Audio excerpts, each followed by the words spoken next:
헌법재판소의 윤 대통령 탄핵 심판 오늘 7차 변론이 마무리됐습니다. 내일 모레 8차 변론을 끝으로 향후 재판 일정은 현재까지는 잡히지 않은 상태인데 헌재는 오늘 한덕수 국무총리 증인 신청을 기각했습니다. 증인을 추가로 부르지 않는다면 조만간 변론이 종결될 가능성이 점쳐집니다. 오늘 7차 변론 내용 박상규 정치평론가, 최창렬 용인대 특임교수 두 분과 이야기 나눠보겠습니다. 어서 오십시오. 안녕하세요. 네, 안녕하십니까. 네, 오늘 첫 번째 증인으로 이상민 전 행안부 장관이 출석을 했습니다. 계엄 당시에 윤 대통령으로부터 어떤 지시를 받았는지에 대한 질문이 줄을 이뤘는데 단전 단수 지시도 또 계엄 관련 문건도 받은 적이 없다고 일괄 부인을 했습니다.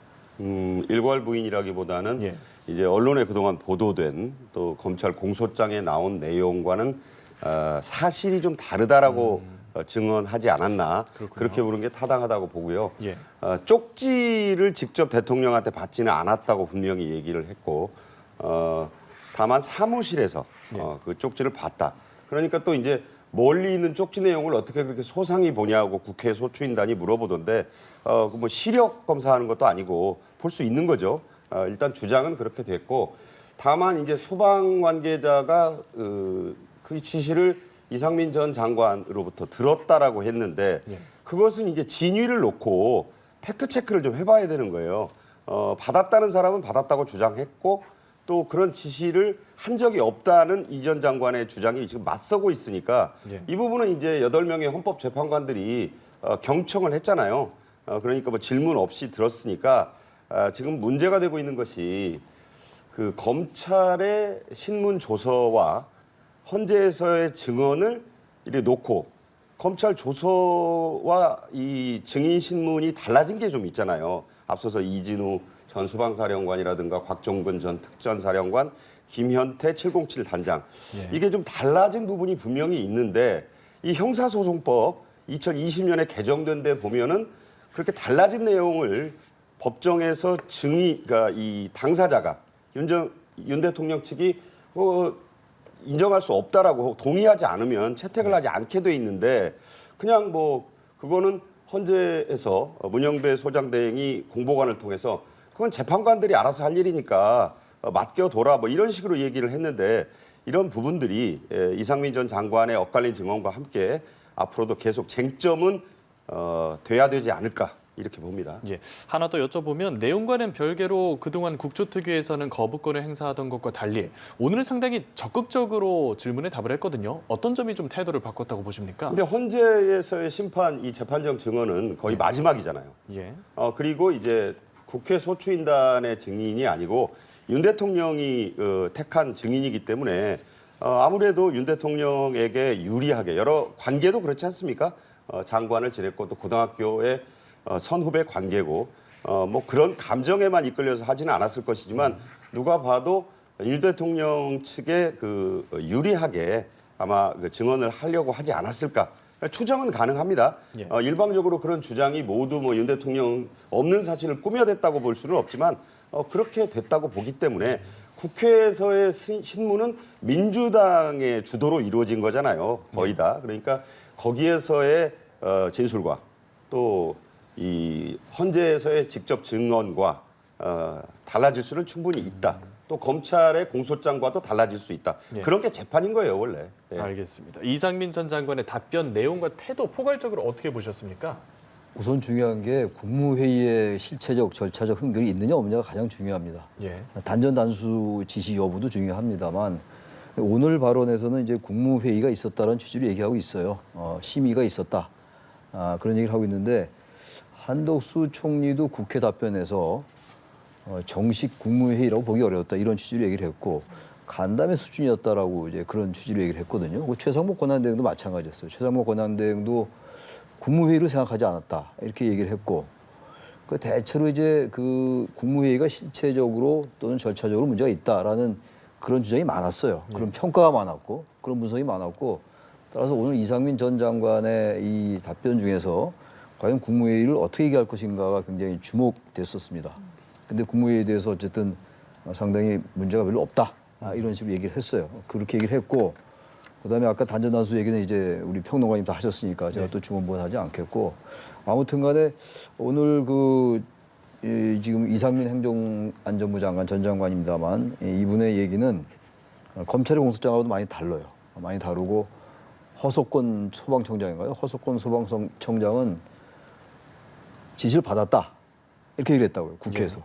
윤건영 의원의 질문에 대해서 분명히 지시를 받았고 언론사 5군데에 대해서 단전단수의 지시를 받았다고 얘기했는데 지금 이제 지금 그런 적이 없다라고 얘기하고 있으니까 그러니까 이 부분이 참 어려운 거예요. 지금 계속된 7차 변론까지 왔습니다만 김영현 전 국방장관도 그랬고 이상민 전 장관도 그렇고 어느 말이 진실인지 알 수가 없어요.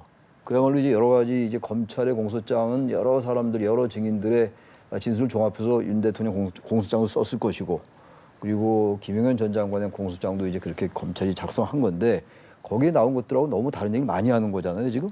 지난번에 그 군 사령관들도 그랬고 그 사람들은 뭐 다른 얘기를 한다기보다는 답변을 거부한 쪽이 많았죠. 그랬고 오늘 이상민 전 장관은 단전 단수 지시 없었다, 하지 않았다. 정면을 배치돼요. 쪽지 문건도 보지 못했다. 근데 김영현 전 장관은 변론길에 나와서 쪽지를 건네줬다라고 얘기를 했다고요. 같은 말하자면 쉽게 말하면 같은 편인데 김영현 전 장관과 지금 이상민 전 장관은 대통령과 좀 부합한 얘기를 많이 하는 거잖아요, 지금. 그런데도 불구하고 이 쪽지를 두고서는 김영현 전 장관의 말과 이상민 전 장관의 말이 달라요. 정면으로 달라요. 보기는 했다라고 얘기를 했죠. 이상민 전 장관은. 아니 그러니까 쪽지를 멀리서 받아 집무실에서. 근데 받지 않았다고 그랬다고요. 근데 김영현 전 장관은 이렇게 해서 줬다. 이렇게 손짓을 했어요. 변론기일에서. 이렇게 해서 제가 줬습니다라는 취지로 얘기를 했다고요. 이게 정면으로 다르다는 말씀을 제가 드리는 거고 그러니까 이런 부분들에 대해서 아까 잠깐 이제 그 피의자 지금 신문조서를 증거로 채택하겠다는 거죠, 헌재에서는. 근데 이 부분을 지금 증인들이 법정에서 부인하는 거, 이 법정에서 부인하는 게 더 우선한다는 게 형사소송법을 개정한 거거든요. 근데 거기에 대해서 증거를 채택하겠다는 거기 때문에 이 모든 건 결국 헌재 재판관이 판단할 것이다. 왜? 녹취가 없으니까. CCTV도 없고. 그런 여러 가지 공소장이나 여러 증인들의 말을 종합해서 판단할 수밖에 없다라고 생각합니다. 예, 그리고 오늘 오후에 증인으로 출석한 신원식 안보실장의 진술도 좀 짚어보겠습니다. 지난해 봄에 윤 대통령이 비상한 조치의 필요성을 언급했을 때 뭐 적절하지 않다라고 반대를 했었고 또 개엄 당일에도 반대했다 이런 진술을 했는데요. 이 내용 어떻게 들으셨는지요? 뭐 신원식 전 안보실장으로서는 자기의 입장을 그대로 얘기한 거라고 봐요. 나는 끝까지 반대 의사를 표명을 했다. 그러니까 이제 그 당시에는 3, 4월이면 본인이 국방장관으로 있을 때거든요. 그러니까 그때도 대통령이 비상한 조치에 대해서 얘기를 했다. 그 얘기는 사실 신원식 실장만 한 게 아니에요. 그 전부터도 이대로는 안 되겠다. 이 전국이 이대로 이렇게 야당이 너무 이렇게 끌고 가는 그런 것에 대한 여러 가지 그 토로를 했었다고 하니까 그 자체가 뭐 새로운 얘기를 한 건 아닌데 그리고 이제 본인은 일관되게 지금 대통령의 그 계엄에 반대를 했었다고 얘기하는 거잖아요. 별로 크게 다른 내용은 아니고 신원식 실장의 얘기가 이 7차 변론에서 그렇게 중요한 포인트를 만들지는 못했다고 저는 생각을 하고요. 다만 본인의 약간 보신적인 태도로 좀 하지 않았는가 그런 생각은 저는 듭니다. 그게 보신을 했다는 게 뭐 신 실장을 비난하고자 하는 게 아니라 본인이 윤 대통령을 적극 도울 의사는 없다는 것을 애둘러서 표현한 게 아닌가 이렇게 봅니다. 예, 본인의 보신적인 태도였다. 교수님께서는 어떻게 들으셨는지? 지난해 3월 말 4월 초에 만났다는 거예요. 삼청동 안가에서 만났다는 거예요. 그때 신원식, 그다음에 김용현은 그때 이제 경호처장이었고 신원식 이 증인은 당시 국방장관이었고 조태용 국정원장 그리고 여인영 방첩사령관이 만난 거예요. 대통령 만나서 그때 대통령이 토로했던 게 대단히 어려우니까 뭔가 비상한 조치를 해야 되겠다라는 취지를 말했다는 거잖아요. 오늘 발언의 취지가. 맞습니다. 근데 이게 좋은 솔루션이 아니다라고 얘기했다라는 거예요. 제가 보기엔 이 신원식 지금 안보실장이죠. 안보실장이 이거는 좀 있는 그대로 얘기한 것 같아요. 이 지금 그 삼청동 안가에서 이런 대화가 있었고 그때 대통령이 이렇게 얘기해 왔다. 그러니까 이건 왜 중요하냐면 신원식 안보실장은 이제 대통령 측과 국회 측이 같이 증인 신청한 거예요. 이상민 전 장관도 마찬가지고. 백종원 오늘 그 국정원 전 3차장은 대통령 측이 신청한 거고 김용빈 선관위 사무총장은 국회 측에서 이제 그 증인을 신청한 건데 이분은 이제 양쪽이 다 한 건데 결국은 대통령의 계엄이 이전부터 상당히 논의돼 왔던가를 이제 알아보기 위해서 신청한 거예요, 양측에서. 근데 아무튼 신원식 안보실장은 그대로 있는 그대로 이건 특별히 크게 쟁점되는 게 아닌 것 같으니까 예. 있는 그대로 얘기한 게 아닌가 이렇게 생각돼요. 예. 예, 그러니까 지난해 3, 4월 그 총선 전에 안가만찬을 언급한 게 있는 그대로 이야기한 거다라는 말씀을 해주셨는데요. 자, 한편 헌법재판소가 한덕수 국무총리 그리고 이경민 국군 방첩사령관 권한대행에 대한 증인 신청을 기각을 했고요. 또 이어서 윤 대통령 측의 투표자 수 검증 신청도 기각을 했습니다. 만약에 추가 증인 채택이 없다면 이르면 다음 주에 최후 변론을 할 거다 이런 관측도 나오는데요. 문영배 소장 대행은 그렇게 하고 싶겠죠. 제가 보기에는 문제가 많다. 왜냐하면 박근혜 전 대통령 때도 그때는 박 전 대통령이 직접 심판장에 출두한 적이 한 번도 없습니다. 예. 그런데도 17번 했어요. 그때는 주에 2번씩 안 했습니다. 그런데 그래서 이제 90여일 걸렸잖아요. 그런데 지금 초시계를 동원해가지고 뭐 이게 좀 바둑 대회입니까? 그렇게 제안한다는 것도 유례를 찾기 힘든 그런 무슨 그런 진행이 너무 좀 급히 진행을 하려고 하는 거 아닌가. 그러니까 본인이 4월 18일 날 이민선 재판관과 함께 물러나게 돼 있잖아요. 그건 못 박혀 있으니까 어떻게든 그 이전에 결론을 내겠다는 건데 그런 것 치고도 빨라요.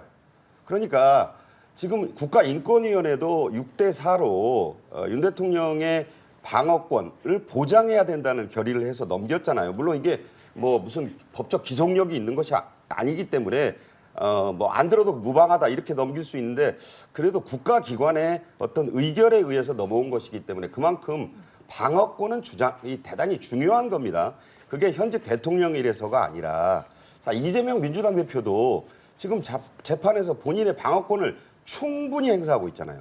그러니까 그 전에 이 혐의가 소명된다 그래도 야당 대표로서 방어권을 행사해야 된다면서 유창훈 검사가 구속하지 않지 않았습니까?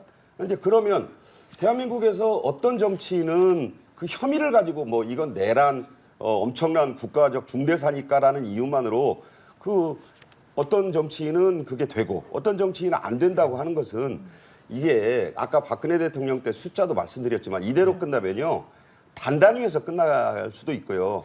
잘해서 한두 번 해도 한 10번 하고 마는 거예요. 일주일에 2번씩 해가지고 이렇게 밀어붙여서 그리고 아까 말씀드린 대로 다툼의 여지가 많은 그런 사안들이 즐비한데 이것을 다 그냥 알았으니까 제가 다 마무리하고 기일 잡아서 선고할게요 했을 때 역풍이 없을까? 과연 그것이 지금 전국적으로 일어나고 있는 이 탄핵에 대한 반대 여론을 그렇게 간단히 그 현재의 문영배 소장 대행을 비롯한 재판관들이 다수결로 끝낼 수 있는 것인가라는 점은 대단히 의문의 소지가 크다. 저는 그렇게 봅니다. 예, 방어권의 중요성에 대해서 말씀을 하셨는데 변론이 조만간 종결될 가능성에 대해서 어떻게 생각하시는지요? 저는 방어권 충분히 보장되고 있다고 봐요. 그리고 박근혜 전 대통령 때는 사안이 대단히 복잡했어요.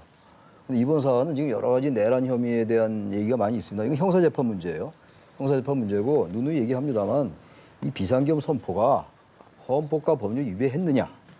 그다음에 위반했으면 이게 대통령을 파면할 정도로 심각하고 중대한 것이냐를 판단하면 돼요. 그게 첫째가 이제 비상계엄 선포 행위, 두 번째가 그 국회활동 방해, 순서는 좀 바뀔 수 있습니다만 그 다음에 포고령 발동 이런 것들이에요.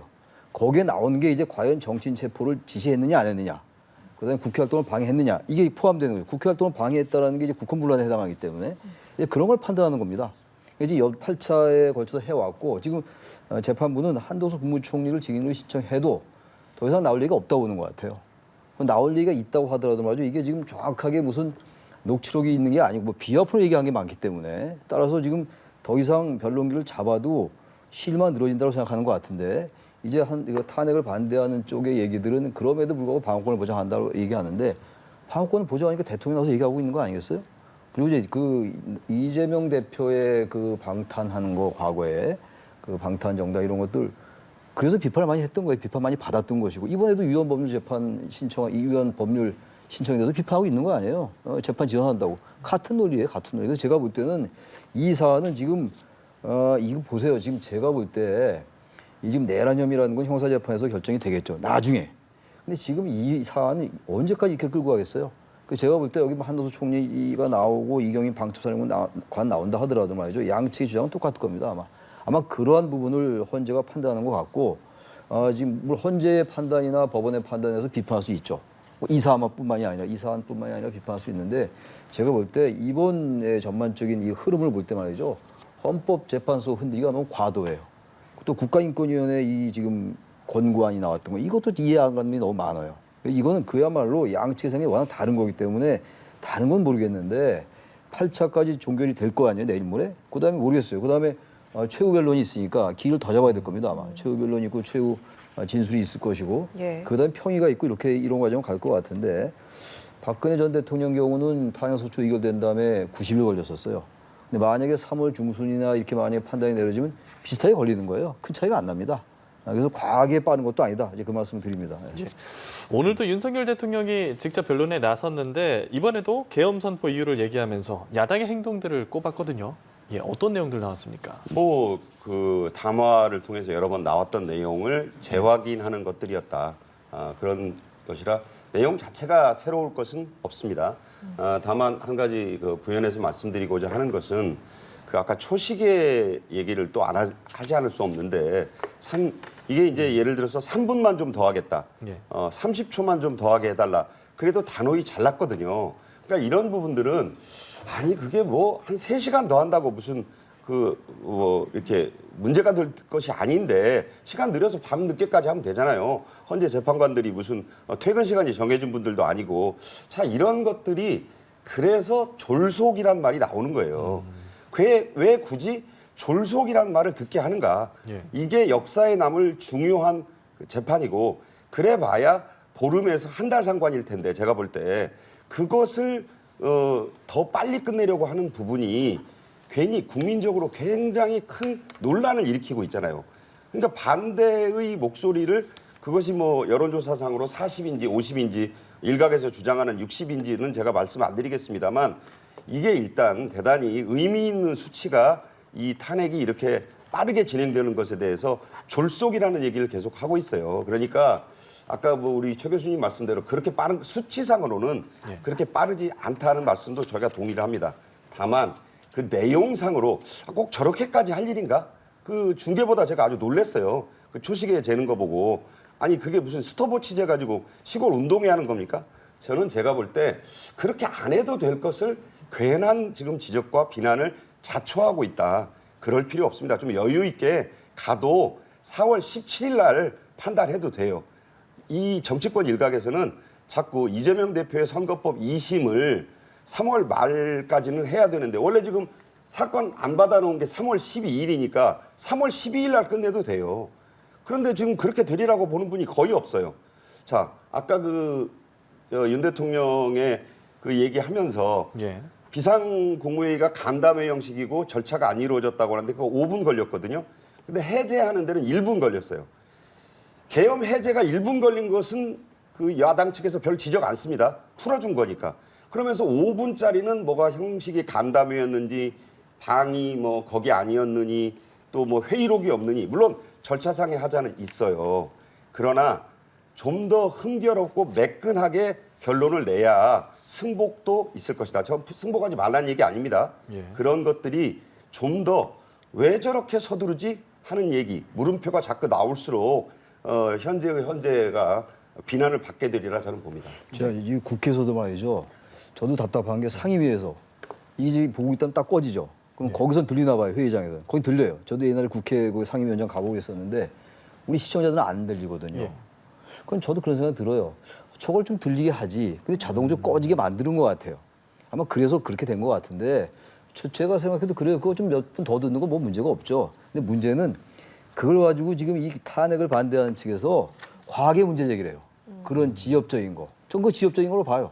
그게 전혀 의미가 없다는 건 아닌데 그게 그렇게 지적을 받을 건가. 국회에서 그렇게 해요. 그런 말씀이 들리고 또 하나 말씀드리고 싶은 게 지금 이 질문은 그거 아닙니다만 이게 지금 보세요. 지금 이 윤 대통령 측에서 얘기가 공수처와 법원과 경찰이 내란을 일으켰다는 거 아니에요. 실질적 내란을 했다는 게 1월 25일 윤곽근 변호사가 한 얘기예요. 기자회견에서.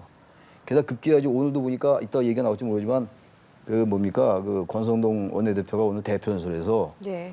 민주당이 정치적 모반을 일으켰다. 아니 민주당이 모반을 일으킨 건 아니잖아요.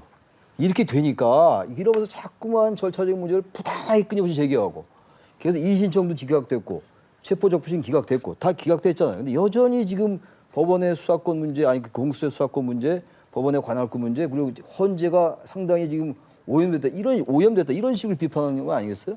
이렇게 되다 보니까 자꾸 지역적인 거 전 제기한다고 보는데 급기야 이제 대통령 스스로가 이런 말씀했잖아요. 내란 프레임이고 탄핵 공작이다. 계엄 선포는 대통령이 했잖아요. 무슨 민주당이 내란 공작을 했습니까? 이렇게 해가면 안 된다는 거예요.